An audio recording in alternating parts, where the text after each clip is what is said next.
Nous sommes à Francfort dans une grande concession Mercedes et c'est là que la marque allemande nous présente l'Atego nouveau. Le nouvel Atego Euro 6, écoutez, il y a beaucoup de choses qui ont été améliorées déjà physiquement, vous le voyez derrière moi. Il y a une nouvelle calandre, un nouveau maquillage d'une cabine qui existait déjà et que nous avons conservé puisque nous n'avons fait qu'améliorer grandement un Atego qu'on connaissait depuis 1998.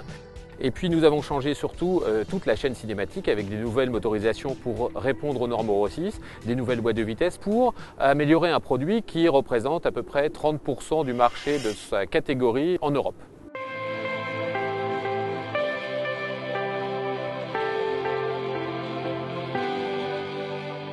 Alors qu'est-ce qu'il a de nouveau cet Atego?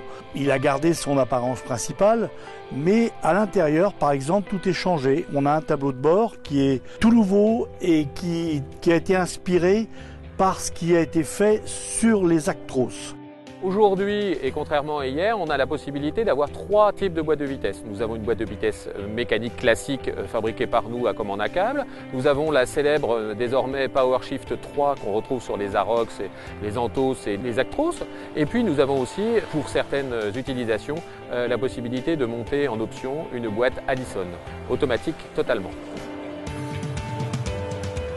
On sent vraiment que la marque qui possède déjà 30% du segment sur ce type de poids lourd en Europe fait un très gros effort pour accroître son avance et vraiment se faire de nouveaux clients en ce domaine. Dans le domaine du confort, il y a quelque chose de très important pour le conducteur, c'est que désormais la cabine est posée sur 4 points de suspension. Le moteur évidemment a été renouvelé. Il est maintenant moins polluant puisqu'il est Euro 6. Il consomme, d'après Mercedes, beaucoup moins. Il consomme moins d'AdBlue. Et la chaîne cinématique est équipée d'une boîte robotisée qui, à mon sens, à la conduite, s'est révélée comme très intéressante en ville pour une très grande souplesse. J'ai trouvé que sur les autoroutes ou sur les routes, la différence de régime entre les rapports ne donnait pas la puissance attendue.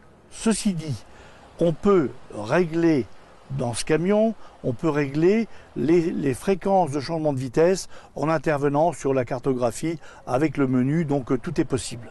Il me paraît clair que les chauffeurs-livreurs qui avaient été un peu traités comme quantité négligeable ces dernières années, avec un produit comme celui-ci, on les amène dans la cour des grands. Visiblement, Mercedes n'a pas traité cette profession par-dessus la jambe en proposant une offre qui me paraît vraiment séduisante à travers justement cette montée en puissance. On est allé chez les grands, on est allé chez les Actros, chercher un châssis, une cabine, un poste de conduite, des systèmes de sécurité qui viennent effectivement des flambeaux de la marque.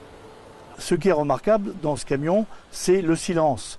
Et c'est vrai que jusqu'alors, on avait quand même des camions de livraison qui étaient surtout là pour travailler rapidement. On s'intéressait un petit peu moins au conducteur. Et là, de par le confort, de par le silence, c'est vrai que le constructeur s'est intéressé au conducteur.